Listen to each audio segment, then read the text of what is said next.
night, Mother's Esquire. It's Claire Parsons here again, and I am at the lovely and luxurious Marriott Courtyard Hotel in Covington, Kentucky.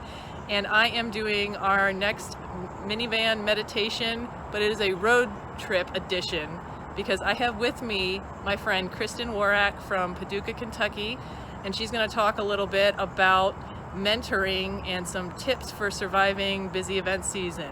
So I'm going to flip it around to Kristen so we can get started. Okay, Kristen, can you tell me a little bit about yourself? Well, I practice in Paducah at Coiler Kelly Hutchinson Blankenship, or we like to call it KKHB. I practice mainly civil defense, represent mostly municipalities, and I have a 4-year-old and a 1-year-old. They're both little girls and they're both big and mean and crazy. And you mentioned Paducah, Kentucky. For those members not in Kentucky, can you tell me where Paducah is? We're almost as far west as you can go. We are right where Kentucky and Southern Illinois touch. Okay, so when I say you're up in Covington, how long of a drive is that? It was almost 5 hours. It's a long drive. So did you drive by yourself? No, I drove up with my paralegal, Debbie. Any hijinks on the way? So I had this terrible thought, like I should listen to what Debbie says where I should turn instead of my GPS, which is run by satellites. And so we turned off the wrong way. We took a little detour, saw Bald Eagle, it was pretty exciting, and then passed up the Jim Beam distillery, so that was fun, but it was worth the detour. So that's one of the benefits of practicing in Kentucky, is that you get lost and might end up in a bourbon distillery. I was fine with it. It was okay. All right, so one of the reasons I wanted to talk to you, Kristen, is you have a practice that's similar to mine, right, and you have a lot of really good mentors at your firm, and I've had a similar experience, and I thought you might have some good insights or stories about what that's been like as a young attorney and how that might have helped you. So I got really lucky, and with my first job in a firm, I've always had great attorneys to mentor me, one of those being female, some of them being male. And what I appreciate about them is I've always been able to go in and be like, I have this great idea, we can argue this, and then we can follow this.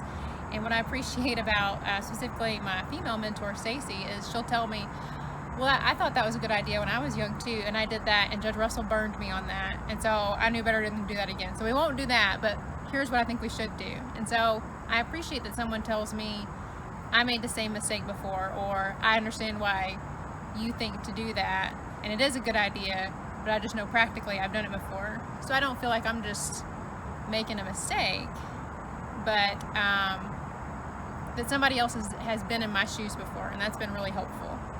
It makes me feel like less of an idiot. Yeah, well, I know you're not an idiot. In fact, you just got an award last year for Young Attorney of the Year from Kentucky Defense Council, didn't you? I did. So one question I have about mentoring is I find that that's often a two-way street. So is there anything that you think you did as a young attorney to kind of help that mentoring relationship grow? Between me and the older mentor? Yeah. Sure. I mean, I was never shy about going into Stacy's office and saying, what do you think about, what should I do about this? Or how do you feel about that? And it could be either, well, we're arguing, it could be about a case, it could be about just practice in general. Or it could be about home life and mom and kids. She has kids too. But then also to go to her whenever we're not swamped and say, how are your boys? What's going on with your mom? What's going on with your new house? And to kind of make it a two-way street and invite her to tell me things so that it's not just me sucking up all of her information. So we are here at the Kentucky League of Cities convention because we both do city work, right, Kristen? Right. And yesterday we had the expo, tonight we have a dinner, right, and then you've got to drive back to Paducah, and I consider the fall season event season, where it seems like every night there's something. Like, so for a tip to close for our members, what would you say is some way or a couple ways that you survive convention season? Well, you definitely have to have a sense of humor, because all you're doing is shaking hands and playing the part all day, so you have to kind of laugh. And I'm a smart aleck, so it's kind of easy for me to do. So laugh, have a good babysitter so you can call home and check on the kids. How's everybody doing? Is everybody behaving? I feel good about that. And then once you feel good about where your kids are and you feel good about the clients you've spoken to and the new contacts you've made, alcohol is good. Just handle yourself. But I've learned that it takes a healthy mix of those things just to get through sometimes. All right, thank you, Kristen. All right, this is Claire Parsons closing out our Mother's Esquire minivan meditation road trip edition in Covington. See you next time, guys.